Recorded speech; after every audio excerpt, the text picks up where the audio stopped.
আসসালামু আলাইকুম। আবার নতুন ভিডিও নিয়ে হাজির হয়েছি। আজকে যে বিষয় নিয়ে আলোচনা করবো সেটা হচ্ছে 19তম নিবন্ধন পরীক্ষার্থীর জন্য পার্টস অফ স্পিচ নিয়ে আলোচনা করব। আজকে পার্টস অফ স্পিচের নাউন নিয়ে আলোচনা করব। আশা করি এই ভিডিওটা দেখলে পার্টস অফ স্পিচের চেঞ্জিং পার্টস অফ স্পিচ আসে পরীক্ষায়, অবশ্যই এটা পারা যাবে, সম্ভব। হ্যাঁ, আচ্ছা। পার্টস অফ স্পিচ 19তম নিবন্ধন পরীক্ষার্থীদের জন্য আমরা একটা বক্সিং করেছি।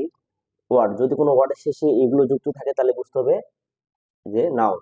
যেমন টিআইউএন থাকতে পারে, এমইএনটি থাকতে পারে, এসআইউএন থাকতে পারে, এএনসি থাকতে পারে, ইআর থাকতে পারে, অথবা ইএনসি থাকতে পারে, অথবা ওআর থাকতে পারে, অথবা সিওয়াই থাকতে পারে, সিএইচ থাকতে পারে, ডুম থাকতে পারে, আইটিওয়াই থাকতে পারে।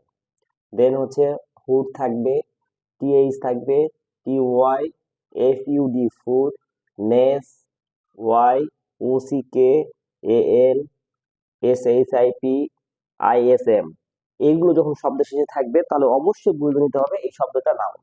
তাহলে আমাদেরকে যদি এইগুলো মুখস্থ রাখা যায় তাহলে আমরা বুঝে নিব নাউনটা চেনা খুবই সহজ। এখন আমরা কিছু উদাহরণ দিয়েছি, সেটা হচ্ছে যেমন এসিটি অ্যাক্ট, তার সাথে শন, টিআইএন সংযুক্ত করেছি, তাহলে কি হচ্ছে অ্যাকশন। দেখো শব্দের শেষে টিআইএন আছে, তাহলে বুঝে নিতে হবে এটা একটা নাউন। তাহলে টিআইএন যদি আমরা মনে রাখি নাউন চেনাটা খুব সহজ হবে। 2 নম্বর একটা উদাহরণ দিয়েছি, see you double M A commit, এমইএনটি meant. দেখো মেন্ট আছে, তাহলে মেন দ্বারা কি হলো কমিটমেন্ট। মেন দেখো লাস্টে কি আছে এমইএনটি মেন্ট, তাহলে এটা নাউন ওয়ার্ড। তারপর দেখো ড্রাইভ ইয়ার যুক্ত করা আছে, তাহলে আমার কি হবে ড্রাইভার। যেখানে এখানে ই একটা আছে, এখানে ই আছে, তাই আমরা একটা ই নিব, পরে ড্রাইভার হয়ে যাবে। দেখো driver. Then act or, actor. যেমন দেখো অ্যাক্ট আছে, তার সাথে ওয়ার যুক্ত করেছি, তার লাস্টে ওয়ার থাকলে নাউন ফর্ম হবে। তাহলে এইভাবে আমরা নাউন চিনতে পারবো যদি এটা আমরা ছোট রাখতে পারি। যেমন দেখো চাইল্ড, শেষে হচ্ছে হুড, তাহলে কি হইলো চাইল্ড হুড। এই দেখো হুড আছে, তাহলে এটা নাউন। দেন কাইন্ডনেস, তাহলে কাইন্ডনেস, দেখো এনইএস নেস আছে, এটা noun.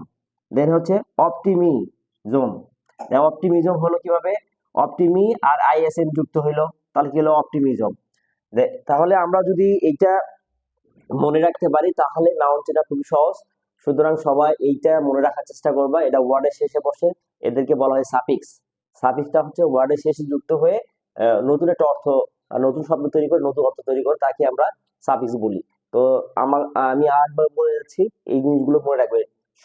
টিআইউএন, MENT, SIUN, ANC, ER, ENC, OR, CY, CH, DUM, ITY, HWD, TH, TY, FUD, NES, Y, OCK, AL, SHIP, ISM, ISM, এগুলো আমরা সবসময় মুখস্থ রাখবো, তাহলে নাউন চেনাটা খুব সহজ হবে।